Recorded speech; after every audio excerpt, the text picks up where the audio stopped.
Haleluya, puji Tuhan, salam damai sejahtera di dalam cinta kasih daripada Bapa kita Tuhan Yesus Kristus. Dan selamat malam, kita bersyukur kepada Bapa kita Tuhan Yesus Kristus atas izin dan rahmat Tuhan pada minggu malam 11 Agustus 2024. Kita masih dipelihara sama Tuhan. Tadi pagi kita sudah beribadah kepada Tuhan. Mari sebelum kita berbaring tidur, mari kita datang kepada Yesus. Saya sebagai hamba Tuhan, melayan pekerjaan Tuhan, sudah cukup lama melayan pekerjaan Tuhan. Saya cinta Yesus. Jangan pernah jauh dari Tuhan, tapi kita mau selalu dekat dengan Tuhan. Komitmen saya, selama hamba masih bernafas, hamba tetap menjadi pelayan Tuhan. Sampai suatu hari kelak, kita bersama rindu, bersama dengan Tuhan Yesus. Jumpa bersama dengan Yesus. Nanti hidup di dalam kerajaan surga buat selama-lamanya. Pada malam hari kita berurutan baca firman Tuhan, selalu saya katakan berurutan. Kisah Rasul 16 ayat 1 sampai 12. Tadi malam kita baca Kisah Rasul 15 sudah selesai. Saat kita baca 16, besok ayat 13 dan seterusnya. Selama kita hidup, mari kita hidup bagi Tuhan, selalu mencari wajah Tuhan. Ambil persekutuan dengan Tuhan. Bersekutu dengan Yesus berarti bersekutu dengan kerajaan surga. Karena Tuhan yang punya kerajaan surga, yang punya kehidupan kekal buat selama-lamanya. Amin. Tuhan memberkati kita semua. Selama hamba masih bernapas, haleluya, hamba tetap jadi pelayan Tuhan. Jikalau nyawa hambamu terlepas, aku akan memandang wajah Tuhan Yesus. Haleluya. Selama hamba masih bernapas, haleluya, hamba tetap jadi hamba Tuhan. Jikalau suatu hari kelak Tuhan panggil hidupku, aku memandang jumpa dengan wajah Yesus. Selama hamba masih bernafas, haleluya, hamba selalu cinta Tuhan Yesus. Hamba mau setia dan taat, melakukan seluruh perintah-perintah Tuhan. Haleluya. Dalam Filipi pasal 1 ayat 21, demikianlah firman Tuhan. Karena bagiku hidup adalah Kristus, dan mati adalah keuntungan. Di balik kematian ada kehidupan. Nanti Yesus datang menghidupkan. Suatu hari kelak kita bersama Yesus, hidup di surga kekal selamanya. Ya Tuhan, punya mula kebesaran dan kejayaan, kehormatan, kemasyhuran dan keagungan. Ya segala-galanya yang ada di langit dan di bumi. Ya Tuhan, punya mula kerajaan, dan Engkau yang tertinggi itu melebus segala-galanya sebagai kepala. Sebab kekayaan dan kemuliaan berasal daripadamu, dan Engkaulah yang berkuasa atas segala-galanya. Dalam tangan-Mu lah kekuatan dan kejayaan, dalam tangan-Mu lah kuasa membesarkan dan mengokohkan segala-galanya. Sekarang ialah kami bersyukur kepadamu dan memuji nama-Mu yang agung itu, nama Tuhan Yesus Kristus. Itulah Bapa-Ku juru selamatku. Aku mau cinta dan setia, menjadi hamba Tuhan yang berkenan kepada Tuhan. Tuhan Yesus, sucikan mulutku dan hatiku. Ampunilah Bapa semua dosaku. Malam ini aku mau baca firman Tuhan.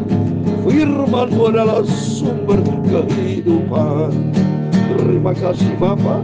Segala puji, hormat, kebesaran, ketinggian, kemuliaan, keagungan, kesempurnaan, kekudusan, tempat tertinggi di atas segala-galanya hanya bagi Engkau Tuhan Yesus Kristus. Kami sudah berdoa mengucap syukur. Haleluya. Amin. Amin. Terpujilah Tuhan Yesus. Luar biasa. Puji-pujian yang sangat saya cintai lagu ini. Karena saya cinta Tuhan Yesus.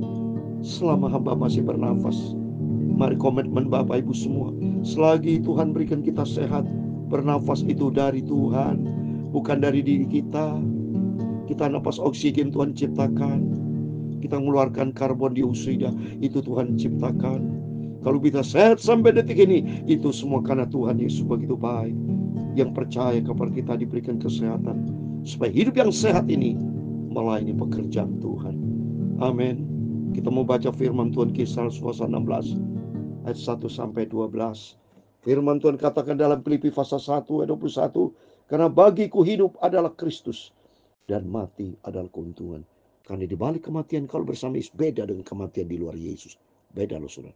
Kematian di luar Yesus tetap mati selama-lamanya sudah neraka. Tapi di dalam Tuhan ada janji Tuhan. Yesus datang, orang bangkit, orang mati dibangkitkan, akan memerintah kerajaan 1000 tahun. Akan memerintah masuk bersama Yesus, Raja segala raja, di surga kekal selama-lamanya. Luar biasa. Maka saya terima kasih kepada Tuhan. Dipanggil dipilih Tuhan, menjadi hamba Tuhan. Terima kasih kepada almarhum papi mami saya yang sudah menjadi hamba Tuhan, dan saya dilahirkan menjadi hamba Tuhan dan terus berdoa kepada saya. Sehingga Tuhan panggil pilih saya menjadi hamba Tuhan. Ya, saya tidak mengerti apa yang terjadi kalau seandainya saya tidak menjadi hamba Tuhan. Sudah mati saudara. Ya, udah mati di dunia, mati buat di neraka saudara, karena di luar Kristus. Tapi saya bangga dan bersyukur yang tak terhingga atas rahmat anugerah Tuhan. Sehingga saya dipanggil menjadi hamba Tuhan, dipilih sampai detik ini saya beritakan firman masuk di dalam anugerah Tuhan. Luar biasa. Memang benar bagiku adalah Kristus, mati adalah keuntunganku. Amin. Puji Tuhan. Kita baca firman Tuhan kembali. Haleluya, semua karena anugerah Tuhan.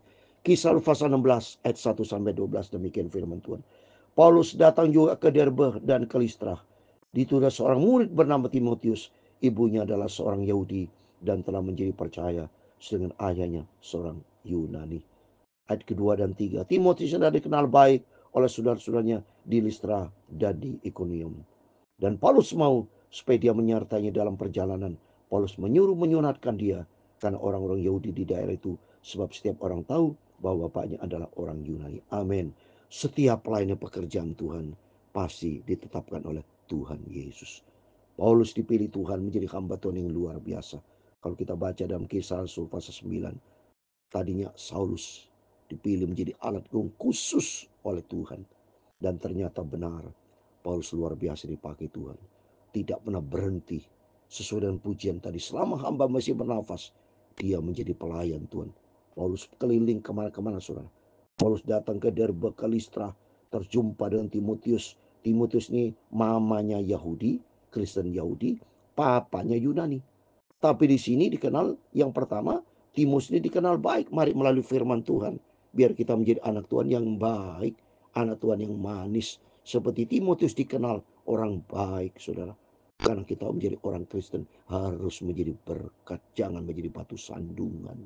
Ya, jadi di sini firman Tuhan katakan Timotius ini dikenal baik oleh saudara-saudara Listra, berarti dia terkenal baik. Mari hidup kita menjadi berkat, dalam rumah tangga kita jadi berkat, dalam pelayanan dimanapun kita berada harus dikenal baik, bukan menjadi orang batu sandungan. Ya, menjadi orang baik supaya hidup kita menjadi terang, nama Tuhan dipermuliakan. Yang ketiga, Paulus mau supaya dia menyertainya dalam perjalanan. Paulus menyuruh menyunatkan karena dia orang Yahudi. Nah, mamanya Yahudi, papanya Yunani. Kalau tradisi Yunani, saudara, anak-anak tidak disunatkan, saudara. Ya, itu memang demikian. Ya, itu orang Yunani, saudara. Ya, jadi tetapi karena itu dia mamanya Yahudi, karena Rasul Paulus mau supaya dipandang oleh supaya sama orang Yahudi itu dipandang baik, ya, tidak ditolak, ya. Jadi harus disunat, saudara. Ya, tapi buat kita seperti yang saya sampaikan, Sunat yang benar adalah sunat hati. Seperti dalam Roma 13, rumah pasal 3. Ya, sunat yang benar. Maunya sunat hati, saudara. Bukan sunat secara fisik, tapi ini Yahudi punya tradisi seperti itu. Kalau Roma 2:29 dikatakan Roma pasal 2:29, tapi orang Yahudi sejati ialah dia yang tidak menampak ke Yahudinya. Kenapa tidak nampak? Karena dia sudah diperbarui Yahudi yang karismatik. Saya sendiri sudah 62 kali mohon maaf, sering berjumpa dengan orang Yahudi yang karismatik. Kalau karismatik sudah hidup baru, saudara, ya. Jadi tidak seperti Yahudi asli, tapi di sini Yahudi asli sih, tetapi di sini Yahudi yang sudah diumpahkan karismatik. Sunat yang benar ialah sunat di dalam hati secara rohani, bukan hurufiah. Nah, demikian kalau Paulus nggak enak, saudara, ya, ketemu dengan orang Yahudi, nanti tidak bisa diterima karena nanti ditanya ini. Timotius ini pasti mereka tanya, saudara. Timotius sudah sunat nggak? Karena orang Yunani dari kecil nggak sunat, saudara. Tapi karena Paulus minta nih ketemu dengan orang Yahudi, sebaiknya disunat kehidupan yang baru, saudara, ya.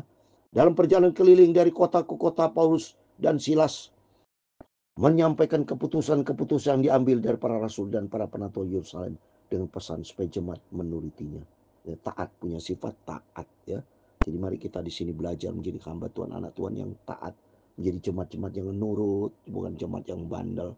Di gereja Bapak Ibu punya gembala, mari, tapi dengan catatan turut yang benar, ya. Saudara lihat, ya. Jadi saya sudah katakan kan, memiliki sifat taat, memiliki 5 sifat, ya. Salah satunya cinta kasih, setia, taat, rendah hati, ya, hidup dalam kebenaran firman Tuhan Kudus, ya. Taat, ya, taat vertikal dan horizontal, ya. Demikian jemaat-jemaat diteguhkan dalam iman dan makin lama makin bertambah jumlahnya. Amin. Rasul Paulus dipakai Tuhan dengan dahsyat sehingga bersama Timotius yang sudah dikenal dengan baik jadi berdampak positif, ya. Sehingga melalui perbuatan kita jadi 2 perbuatan, 1 perbuatan Tuhan yang luar biasa dahsyat, dan perbuatan kita harus juga baik sama sehingga kita menjadi berkat, jadi klop, ya. Tuhan pakai Rasul Paulus, Tuhan pakai Timotius, Tuhan pakai kita semua untuk kemuliaan Tuhan, sehingga apa? Menjadi berkat, banyak jiwa-jiwa dimenangkan, diselamatkan. Ini bukti makin bertambah besar jumlahnya. Mereka melintasi tanah Frigia dan tanah Galilea karena Roh Kudus mencegah mereka untuk memberitakan Injil. Ini juga kita minta berikutnya, mari pimpinan Roh Kudus. Jangan pakai kekuatan sedang pelayanan, sebab ini pekerjaan Tuhan. Kalau pekerjaan dunia, ya, orang dunia berpikir, wah, kita gunakan kekuatan dia, kepandian kalian yang tipu-tipu. Itu bicara dunia. Tapi saat bicara di ladang Tuhan, bos kita Tuhan Yesus. Kalau orang dunia, sebetulnya bosnya Tuhan Yesus, tapi mereka kedagingan, saudara. Orang dunia tidak mengenal Yesus. Yang kenal adalah apa? Uang, dirinya sendiri yang sombong. Dipimpin oleh dirinya sendiri. Tidak dipimpin Roh Kudus. Tapi kita minta dipimpin Roh Kudus. Dan ternyata di sini apa? Roh Yesus tidak mengizinkan. Ayat yang ke-7. Dan setibanya di Misia, mereka mencoba masuk ke daerah Bitinia, tapi Roh Yesus tidak mengizinkan. Roh Yesus, Roh Kudus sama. Roh Allah, Roh Bapa, Roh Kristus, Roh Kudus, Roh Yesus, ya, semua sama. Rohmu yang kudus sama, itu Roh Kudus. Karena itu Roh Kudus adalah roh dari Tuhan. Roh Yesus adalah Roh Yesus, dan Yesus adalah Tuhan. Yesus adalah Allah, saudara, ya. Makanya kemarin saya pernah menerangkan kepada saudara-saudara saya, ya, yang dari kepercayaan lain, saya nggak perlu sebut agamanya, percaya lain. Saya kata, Yesus itu menurut Alkitab dia Allah. Coba baca di dalam 1 Yohanes 5 ayat 20. Yesus itu Allah, anak Allah itu Yesus. Tapi kita di dalam dia mengenal yang benar. Karena dialah Allah yang benar dan hidup yang kekal. Saya membaca 1 Timotius pasal, bukan 1 Timotius, 1 Yohanes pasal 5 ayat 20. Demikian, ini pegangan buat kita bersama, ya. Ayat sudah catat baik-baik, buat disampaikan kepada saudara-saudara kita yang lain. Baca ayat ini. Akan tetapi kita tahu bahwa anak Allah telah datang tuh Yesus, ya. Dan telah mengaruniakan pengertian yang kepada kita. Jadi Yesus memberikan pengertian kepada kita supaya kita mengenal yang benar. Berarti karena Yesus kita mengenal yang benar, saudara. Dan kita ada di dalam yang benar. Berarti di dalam Yesus kita berada di dalam yang benar. Nah, jelas di sini, di dalam anaknya Yesus Kristus, di dalam Allah yang benar dan hidup yang kekal. Ini baik, saudara. Yesus Kristus adalah Allah yang benar, dan di dalam dia hidup yang kekal. Luar biasa, saudara. Maka kita kalau rajin baca Alkitab, supaya kita makin rohani, makin mengerti, makin bijaksana, makin takut akan Tuhan. Hidup berkenan kepada Tuhan karena kita ikut Yesus adalah ikut yang benar, Allah yang benar, ya. Luar biasa. Dan berikutnya Saudara, ayat yang ke-8. Setelah melintasi Misia, mereka sampai di Troas. Pada malam harinya nampaklah oleh Paulus suatu penglihatan, ada seorang Makedonia berdiri di situ dan berseru kepadanya, katanya, menyeberanglah kemari dan tolonglah kami. Oh, masuk kemari, ini kota besar. Oke. Jadi kalau dari Troas itu semua dari Listra ini jauh ke sini, Saudara. Ini kota besar, Saudara. Ya. Jadi Tuhan nyuruh Rasul Paulus masuk ke Makedonia. Terus ayat 10. Setelah Paulus melihat penglihatan itu, segeralah kami mencari kesempatan untuk berangkat ke Makedonia. Karena dari penglihatan itu kami menarik kesimpulan bahwa Allah telah memanggil kami untuk memberitakan Injil kepada orang di sana. Terus ayat 11 dan 12. Lalu kami bertolak dari Troas dan langsung berlari ke Samotrake, dan keesokannya tibalah kami di Ampolis. Ayat 12 terakhir. Dari itu kami ke Filipi, kota pertama di bagian Makedonia ini, suatu kota perantauan orang Roma. Di kota itu kami tinggal berapa hari. Kota besar soal Makedonia. Ini cukup jauh perjalanan, ya. Terus ya dia Rasul Paulus dipakai Tuhan. Ini Troas dan Samotrake kalau kita di peta, Saudara, ini pulau-pulau kecil, ya. Tentunya mungkin kalau dulu naik perahu atau naik apa, Saudara. Tapi yang jelas ini saya lihat pelayanan Rasul Paulus tidak pernah berhenti dipakai Tuhan. Demikian firman Tuhan yang sudah kita baca malam hari ini mendorong kita, mari kita memacu melayani pekerjaan Tuhan dan minta pimpinan Roh Kudus supaya Roh Kudus berkuasa dalam kehidupan kita, supaya kita menjadi orang yang baik, ya, seperti Timotius dikenal baik. Dan bicara sunat itu bicara sunat hati. Mari kehidupan kita, biar kita diperbarui kehidupan kita. Hati kita isi dengan firman Tuhan. Kalau hati kita ada firman Tuhan disunat, ada perbaruan, maka Roh Kudus berkuasa di dalam kehidupan kita. Roh Kudus bersama kita, kita semangat maju melayani pekerjaan Tuhan. Saya kasih terakhir di dalam Roma 12 ayat 11. Demikian firman Tuhan. Roma 12 ayat 11. Janganlah hendaknya kerajinan kendor, biarlah rohmu menyala-nyala dan layani Tuhan. Amin. Biar hari ini hari kita melangkahlah bersama Yesus. Cinta Tuhan Yesus, cinta pekerjaan Tuhan. Sampai suatu hari kalau kita berjumpa dengan Yesus, Tuhan memberkati kita semua. Selama hamba masih bernapas, haleluya, ku mau tetap jadi hamba Tuhan. Jikalau nanti hamba dipanggil Tuhan, ku pasti berjumpa dengan Yesus. Selama hamba masih bernafas, haleluya, hamba mau tetap jadi pelayanmu Bapa. Ku mau setia dan taat pada firman-Nya sampai aku berjumpa dengan Tuhan Yesus. Tuhan memberkati engkau dan melindungi engkau. Tuhan menyinari engkau dengan wajah-Nya dan memberi engkau kasih karunia. Tuhan menghadapkan wajah-Nya kepadamu dan memberi engkau damai sejahtera. Bapa kami di surga, dikuduskan namamu. Datanglah kerajaan-Mu, jadilah kehendak-Mu di bumi seperti di surga. Berikan kami pada hari ini makanan kami yang secukupnya, dan ampunilah kami akan kesalahan kami, seperti kami juga mengampuni orang bersalah kepada kami. Dan janganlah membawa kami ke dalam pencobaan, tetapi lepaskanlah kami daripada yang jahat. Karena Engkaulah yang punya kerajaan dan kuasa dan kemuliaan sampai selama-lamanya. Amin. Tuhan memberkati kita semua. Selamat malam. Jangan lupa berjaga dan berdoa. Dan mari Bapak Ibu bantu di dalam doa untuk acara doa bagi bangsa Indonesia berdoa. Nanti akan dilaksanakan pada hari Sabtu jam 3 sore sampai jam 5, jam 6 di Gereja Betel Indonesia Mawar Sarun, ada di Jakarta, di Kelapa Gading. Di mana kalau Tuhan berkenan, Bapak Presiden bisa hadir. Tolong Pak di dalam doa. Karena kerinduan kita hamba-hamba untuk berdoa. Bapak Presiden Pak Jokowi yang sudah 10 tahun memerintah, kita berdoa. Kita ucapkan syukur kepada Tuhan atas pemimpin Presiden Republik Indonesia dari tahun 2014 sampai 2024. 2 kali saudara, 10 tahun. Ini anugerah Tuhan. Dan nanti kita yang kedua berdoa buat Bapak Presiden terpilih Pak Prabowo bersama Gibran, supaya dapat memimpin Indonesia dengan hikmah dan takut akan Tuhan. Indonesia diberkati Tuhan. Kalau kita banyak berdoa, kan Indonesia dalam milik Tuhan, semua milik Tuhan. Kita badi dalam doa. Nanti saya akan latar belakang gambar saya yang sampaikan. Nanti ada gambar tentang acara ini. Perlu badi dalam doa, Bapak Ibu sebarkan, beritakan kepada semua orang-orang supaya mereka bisa hadir nanti 24 Agustus. Ya, minggu depan saudara ya, Sabtu depan. Datang berbondong-bondong di GBI Mawar Sarun. Kita datang bukan ke gerejanya, datang kepada Tuhan Yesus. Kita menjadi satu tubuh Kristus. Bukan datang kepada gereja, bukan datang kepada sinode, bukan datang kepada manusia, datang kepada Tuhan. Kita akan berdoa bersatu kepada Tuhan. Bukan berdoa kepada manusia, berdoa kepada Tuhan. Supaya Indonesia diberkati Tuhan. Menuju Indonesia emas. Dalam nama Yesus, kita semua diberkati Tuhan. Kita mau cinta Tuhan.